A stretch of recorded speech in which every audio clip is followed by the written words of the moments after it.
এই রোদ, এই বৃষ্টি। গত কয়েকদিনের দিনগুলো এমন ছিল যে যদি আপনি রাস্তায় ছাতা না নিয়ে বের হন, তাহলে আপনাকে বৃষ্টিতে ভিজতেই হবে। এবং এর মধ্যেই আমরা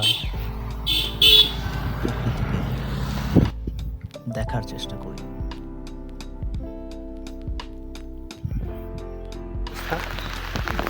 ছাতার নিচে আছি এবং আজকে 12 তারিখ জুলাই মাসের।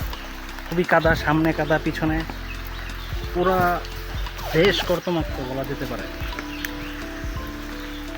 আমি এসেছি এখানে একটা ঘরে, সেখানে আপনার ওয়াইফাইয়ের কিছু মেইনটেনেন্স করতে হবে। তো এখানে একটু হেল্প করছি একটা ফ্রেন্ডকে। তবে কিছু করার নাই, বর্ষাকালকে উপভোগ করা ছাড়া।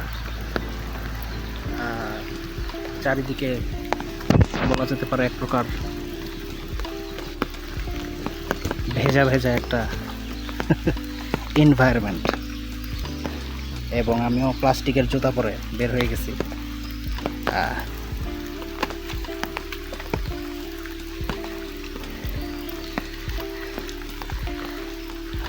তো ঠিক আছে, পরে আপনাদের সাথে কথা হবে। তো আমি এসেছি আর একটি জায়গায়। এখানে আজকে আমি যেখানে এসেছি প্রায় 9টার দিকে, মানে 9:30টার দিকে রোদ ওঠে এবং It's 7 years ago.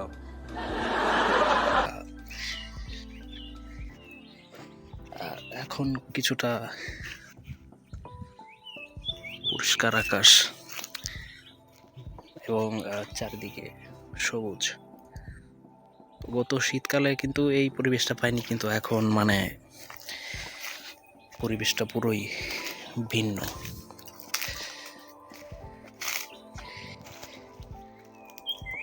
ওয়াও। আর বর্ষাকাল এখনো পুরোপুরি আসেনি, কিন্তু বর্ষাকালের মতোই লাগছে সময়টা।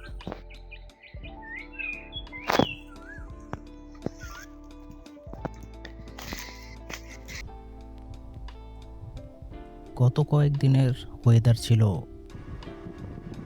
কিছুটা আনপ্রেডিক্টেবল। বলা যায় না কখন বৃষ্টি এবং কখন রোদ, এবং কখনো কখনো মাঝে মধ্যে তীব্র গরম।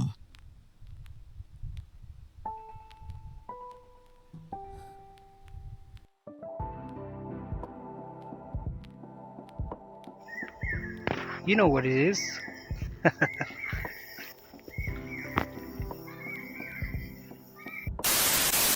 আনফরচুনেটলি আমি যে জায়গাটিতে দাঁড়িয়ে আছি, বা বলা যেতে পারে in the middle of nowhere, এবং একদম exactly my kind of environment. পাখির ডাক শোনা যাচ্ছে।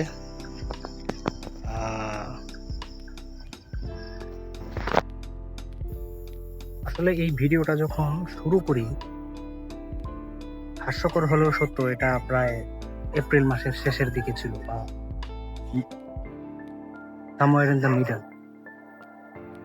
তো এই ভিডিওটা আমার প্রায় 2-3 দিনের মধ্যেই শেষ করার প্ল্যান ছিল, বাট আনফরচুনেটলি যে মানে গত কয়েক বছর ধরে আমি যেতে হচ্ছে, বছরের একটা স্পেসিফিক টাইমে এভরিথিং গোজ টু হেল। মানে যত বিপদ আসে সব একসাথে আসা শুরু করে একের পর এক। তো সেরকম একটা সিচুয়েশন ফেস করেছি,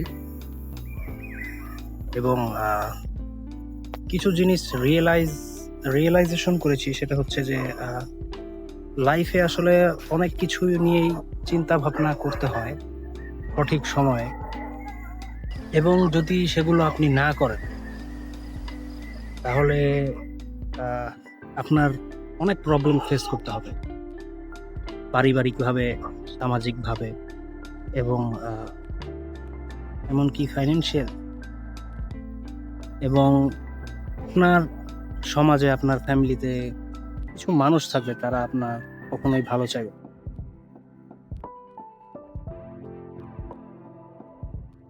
একটা সময় আসবে, ওই সময় আপনি ওই স্পেসিফিক লোকজনদেরকে আপনি আর আপনার ফ্যামিলির মধ্যে ধরবেন না, আউটসাইড অফ ফ্যামিলি ধরবেন। তো যাই হোক, ওটা নিয়ে পরে এক সময় কথা বলা যাবে। আসলে এর মধ্যে অনেক কিছু নিয়েই কথা বলতে চেয়েছিলাম চ্যানেলে, বা অনেকগুলো টপিক নিয়ে। বাট আসলে কি, এই চ্যানেলের জন্য যদি আমি টপিক খুঁজতে যাই, আমি নেগেটিভ টপিক 10টা পাই, আর পজিটিভ টপিক খুঁজতে আমার কঠিন হয়ে যায়, আনফরচুনেট। স্পেশালি আমাদের দেশে নেগেটিভ জিনিসপত্র বেশি ঘটে।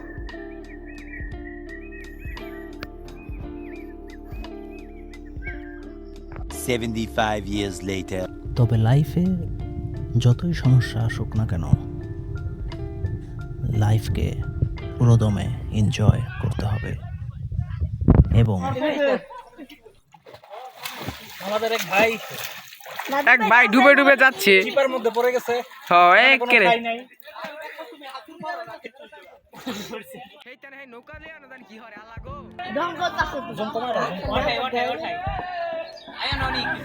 যদি থাকে নসিব। লড়াই চালিয়ে যেতে হবে, এবং অনেক ধরনের বাধা বিপত্তি আসতেই পারে, এবং তার মানে এই নয় যে আমাকে মন খারাপ করে বসে থাকতে হবে। আসলে আমরা লাইফে বিভিন্ন সময়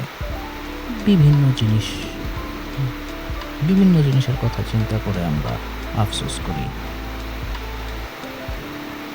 যদি ভালো একটা ফোন থাকতো, যদি ভালো একটা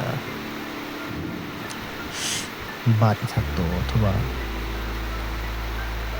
কেউ বলে যে আমার যদি একটা BMW কার থাকতো। মানুষের এই ছোট্ট জীবনে আফসোসের শেষ নেই, স্পেশালি আমাদের দেশে।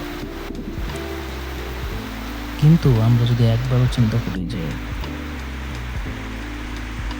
আমাদের লাইফে বিভিন্ন কিছুর অভাব থাকবেই, এবং যার যত আছে সে তত আরো আবদার করে, আরো চায়, তাতে তার হয় না। কিন্তু আমরা যদি একটা জিনিস দেখি যে আমাদের কাছে সবচেয়ে দামি, মূল্যবান যে জিনিসটা আছে, সর্বপ্রথম সেটা হচ্ছে আমাদের জীবন, আমাদের এই অস্তিত্ব, যা সৃষ্টিকর্তা আমাদেরকে দিয়েছেন। তারপরে আমাদের কাছে যে এই মূল্যবান জিনিসটি আছে সেটা হচ্ছে যে সময়। এই সময়ের মূল্য কতটুকু তা বোঝা বা বোঝানো অতটা সহজ নয়, কারণ সময় এবং স্রোত কারো জন্যই অপেক্ষা করে না।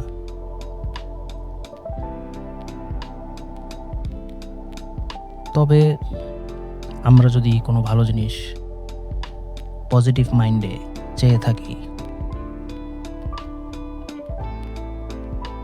তো সেই জিনিসটা আমরা কোনো না কোনো একদিন পেয়ে যাব।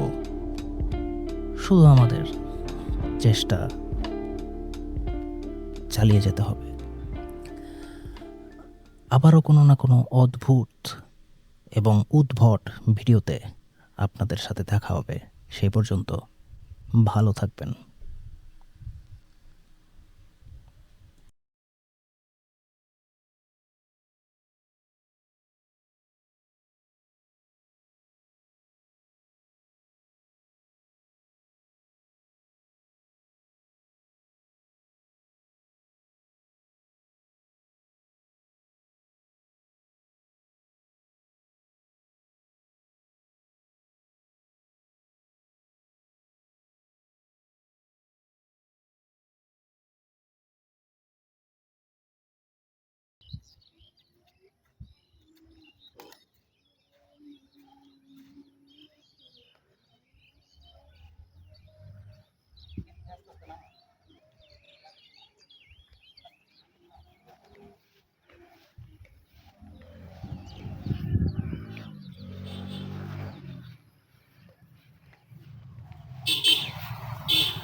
কিভাবে করবা জানো?